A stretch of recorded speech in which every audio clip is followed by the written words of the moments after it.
Guys, football talks. Everton 2, Arsenal 1. It was a very disappointing win, disappointing defeat for Arsenal, but a very fantastic victory for the Toffees, who have labored so hard and haven't had so many results going their way in the last couple of games, with many crying for Benitez to be sacked by Everton, by the team, but by the club.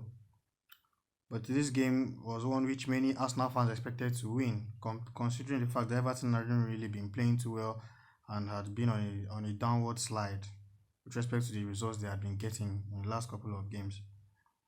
Arsenal seemed to ride their luck on a good number of occasions, with Richarlison having a number of goals cancelled out, and Everton deserving to be up after some time in the game, but they got some good fortune as well too when Kieran Tierney walked a fine ball down the left and into the box, which Odegaard duly slot home to give Arsenal the lead.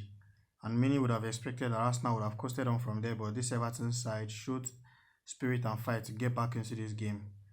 And not long ago, it was the hero who was deserving of his goal and who had been coming close, who was able to give Everton the equalizing goal after Richarlison Gray struck a shot against the woodwork from outside the box, and Richarlison hit rebounded the ball back in, hit the rebound back into the net.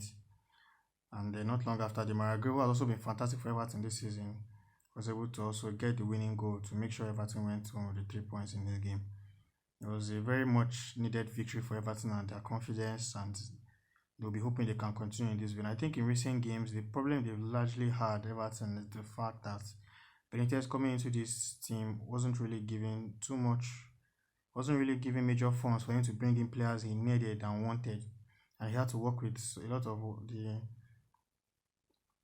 the players who he met at the squad. So many of those players who haven't really been able to fit in and who weren't really proper signings that the club needed. But still, he has been able to mark out a set of players who he has placed the hopes for this season on. And I think part of the problem here Benitez has had is that some of these players have faced injuries. Players like Calvert-Lewin, players like Doucouré, who only came back some games ago, and with all of those uncertainties, he was always going to struggle, not having a big squad to deal with absence to key players. And I think that has been Everton's major problem. But some of the fans seem to feel he should leave the club and he's not the man for the job and things like that. But we'll never know.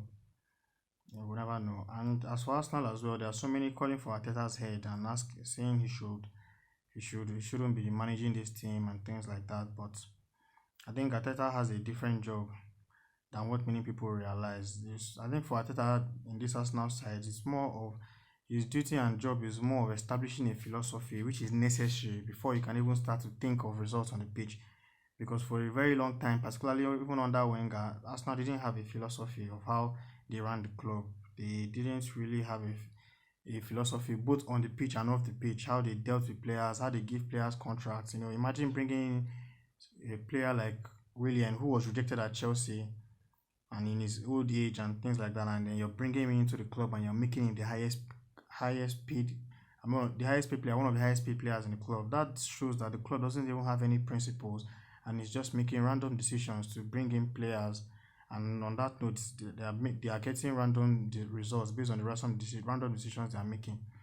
So I think before Arteta can even begin to deliver results consistently on the pitch, things have to be sorted out of the pitch. But that's the thing. This is modern football, and time is a luxury for managers. He was going to be judged on results, whether or not he has the right tools to deliver the results. And if he doesn't deliver those results, particularly this season, many are expecting him to deliver a top 4. I think there will be more pressure on Arsenal for them to sack him. We'd love to hear your comments in the comment section below. What did you feel about Everton in this game? What do you feel are the problems Everton are facing this season, and what do you feel are solutions to these problems? Where do you see Everton finishing with Rafa Benitez this season? And the same goes for Arsenal as well. What do you feel like the problems Arsenal are facing this season? What do you feel like solutions to these problems? Where do you feel Arsenal will finish this season under Arteta? And do you think he's the right man for the job? We'd love to hear your comments in the comment section below. And if you enjoyed this video, please don't forget to like, don't forget to subscribe, don't forget to comment, and don't forget to share. I'm looking very forward to hearing from you again next game day. Goodbye and God bless.